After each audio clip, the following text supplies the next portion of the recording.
Orders enacting Titles 10 and 16 of the Delaware Code, safety details to support individuals with disabilities. As to be dispensed with for safety. Mr. Mayor, Representative Smith, House Bill 60, have the floor.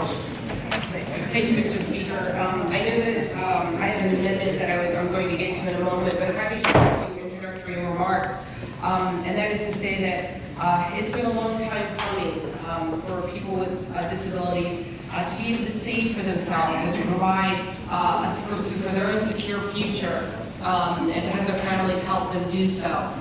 We've waited a very, very long time for this to happen, and finally the federal government, as you all mostly know, passed the Federal ABLE Act, which provides that people with disabilities are allowed to save for themselves in their own means and provide for their own futures. And they've left it to the states to go ahead and pass implementing legislation, and that's what we have in front of us today. And I think it'd be very appropriate at this point if I could go to my amendment. And Mr. Speaker, if I may introduce House Amendment 1, please. Please present your amendment. Mr. Speaker, if I could ask that the amendment, as it's being handed out, be handed out to our guests who are sitting along the wall, I would really appreciate it. It'd be fine.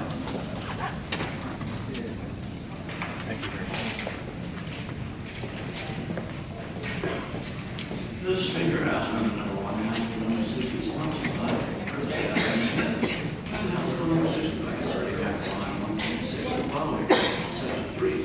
This action will be done after the Senate has Kayla's bill. This constitutes first reading.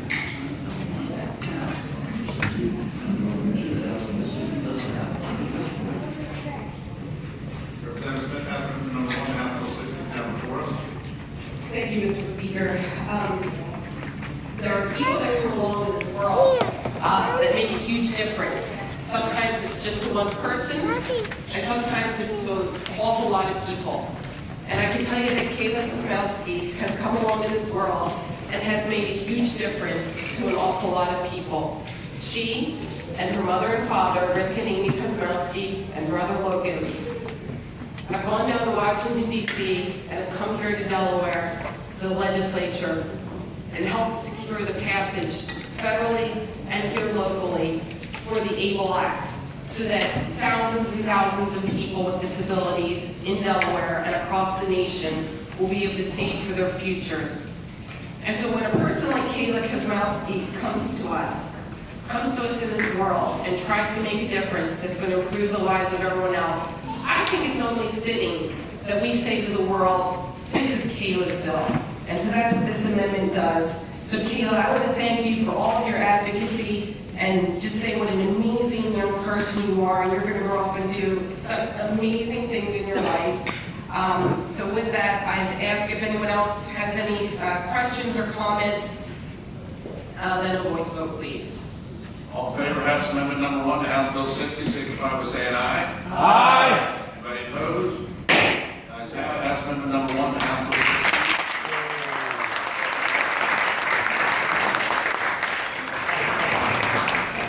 Would she like to come up and watch the rest of it from up here? Absolutely. Kayla, you want to come on up front? Come on up here. Thank you, Mr. Speaker. And with that, I'm going to turn it over to Representative Pardee. And before I do that, because he knows all of the details and he's going to talk a little bit more about what the bill actually does, I'd like to thank Representative Pardee for all the work that he's done on this. He has truly been instrumental in helping make this a reality. This is a field that he practices in his day-to-day life. And so I'd like to thank Representative Pardee. With that, I'd like to turn it over to Representative Pardee, please. Thank you, Representative Smith. What this bill really does is it recognizes that families like Kayla's family have expenses that most families do not. And I'm talking about expenses related to specialized medical equipment, medications, the need for specialized caregivers and therapy. What this bill allows families like Kayla to do is to save in a more tax-efficient manner. I would like to think that most of the people in this room are familiar with how a Roth IRA works or how a college savings plan 529 plan works. The way those plans work is money goes into the plan, the participant contributes, or their family would contribute into this plan. The money's going in, there's no additional tax benefits, so they're not getting a tax deduction up front. However, the money inside that account will be invested and it will grow on a tax-free basis. And then ultimately, when that money is taken out, to provide for that child, again, for medical equipment, medications, education, housing, things of that nature, that money, along with the growth, is going to come out completely tax-free. Now, this concept, or this law, there's a law passed at the federal level in January of this year, but it requires that states develop their own plan for the residents in that state. So Representative Smith and I have been working with Ken Simler, the state treasurer, who has been very helpful, and his staff, to get them on board with this. And the idea is this legislation would allow the state treasurer's office to begin to develop a plan and to oversee the administration of that plan, very much in the same way that they look out for the state employees, the state teachers for the 3B plan, and the state employees for 57 plan. There's another important aspect to these types of accounts, and because of income and asset eligibility requirements for federal programs like Medicaid and Social Security, many families like Kayla's have actually been disincentivized to save for their children. Because saving money and having these assets could potentially make that child ineligible to receive certain benefits from Medicaid or from Social Security. So it's important to these families that they have this incentive and have this ability to save in this tax advantage manner. Families would be able to contribute up to $14,000 a year, up to a maximum of $350,000 in that child's lifetime. But I think one of the most important parts about this legislation and about this concept is understanding that at some point these children are going to grow up to be adults. And at some point their parents aren't going to be here to care for them.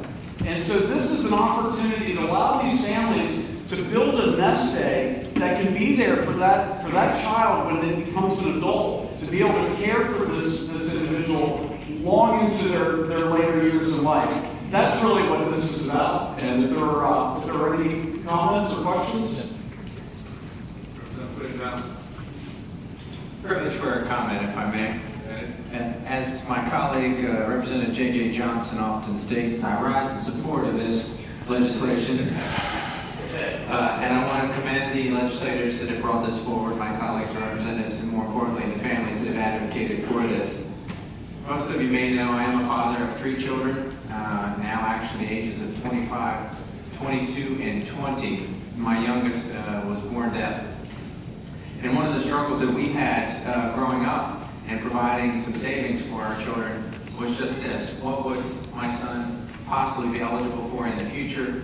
How could we possibly save for him while also making sure that he does not get taken out of eligibility requirements for any of those programs? He is 20, he is in college, he still has a life ahead of him, and of course still is going to need some of this assistance. So this is one item that I can truly say from a parent's point of view, it is a struggle, has been a struggle to provide for your children equally, and as well certainly look to see as this being potentially something that he at the age of 20 can now take advantage of. So thank you all very much for that advocacy, and truly a testament to your endeavors. Thank you. Representative Davis. Thank you, Mr. Speaker. Personal comments. As I go home every night, my wife usually asks me a simple question almost every night. And she said, "Did you make a difference in somebody's life today?" And I will tell you, this bill here, and I want to thank Representative Smith and Representative Pardee, we all will be able to go home tonight and say we made a difference not only in Kayla's life, but in thousands of other people's life. We pass a lot of bills here, and sometimes you wonder, does it make any difference? This bill will definitely make a difference for those people. Thank you for bringing this bill forward. Representative Smith. Thank you, Mr. Speaker. If there's any other comments or questions, if not, roll call. Clerk, please call the roll. And after bill number 60 is amended by House Amendment Yes. Mr. Barbieri, yes. Mr. Wambach? Mr. Wambach, yes. Ms. Bennett? Ms. Bennett, yes. Ms. Bolden? Ms. Bolden, yes. Mr. Brady? Mr. Brady, yes. Mrs. Briggs King? Mrs. Briggs King, yes. Mr. Carson? Mr. Carson, yes. Mr. Collins? Mr. Collins, yes. Mr. Dukes? Mr. Dukes, yes. Mr. Gray? Mr. Gray, yes. Mrs. Heffernan? Mrs. Heffernan, yes. Mr. Hensley? Mr. Hensley, yes. Ms. Hudson? Ms. Hudson, yes. Mr. Jakes? Yes. Jakes, yes. Mr. J. Johnson? Mr. J. Johnson, yes. Mr. Hugh Johnson? Mr. Hugh Johnson, yes. Ms. Keeley? Ms. Keeley, yes. Mr. Penn? Mr. Penn, yes. Mr. Cuoco? Mr. Cuoco, yes. Mrs. Longhurst? Mrs. Longhurst, yes. Mr. Lynn? Yes. Mr. Lynn, yes. Mr. Matthews? Mr. Matthews, yes. Mr. Miro? Mr. Miro, yes. Mr. Mitchell? Mr. Mitchell from absent, present, voting, yes. Mr. Mulroney? Mr. Mulroney, yes. Mr. Osinski? Mr. Osinski, yes. Mr. Allen? Mr. Allen, yes. Mr. Pardee? Yes. Mr. Pardee, yes. Mr. Peterman? Mr. Peterman, yes. Mr. Potter? Mr. Potter, yes. Mr. Ramon? Mr. Ramon, yes. Mr. B. Short? Mr. B. Short, yes. Mr. D. Short? Mr. D. Short, yes. Mrs. Smith? Mrs. Smith, yes. Mr. Smith? Mr. Smith, yes. Mr. Spiegelman? Mr. Spiegelman, yes. Mr. Viola? Mr. Viola, yes. Mrs. Williams? Mrs. Williams, yes. Mr. Wilson? Mr. Wilson, yes. Mr. Garrett? Mr. Garrett, yes. Mr. Speaker? Speaker, yes. Speaker, the roll call reveals 41 yes. Have received its constitutional majority. House Bill number 60 is amended by House Amendment 1, declare passed the House law.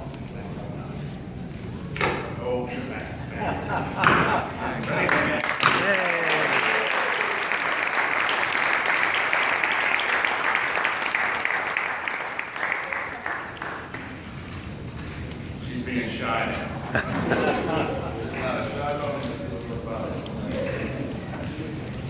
Representative Smith. Thank you, Mr. Speaker. First, we'll come to the floor for a couple of thank yous.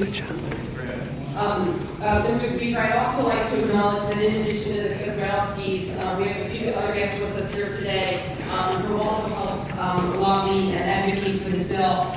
Sean Rowe and her daughter Natalie, welcome. Thanks for being with us today. Lisa Van Murray and her son Zeke. Lisa, thank you very much for being here. And Pat Michael, of course, huge champion. Thank you very much for being here. And I'd like to thank all of our sponsors and co-sponsors, and of course invite anyone who wants to sign on as a sponsor, please do so. I'd like to thank our House Attorney, Karen Lance. She did just a heroic work in taking the federal law and turning it into Delaware legislation, and she did that in a very rapid amount of time. And I really appreciate her help on this, as well as the state treasurer who's working very closely with us. I'd like to have an Easter egg for her creating a person. Thank you very, very much. Coconut. Thanks to the entire chamber for passing Kayla's bill. Thank you.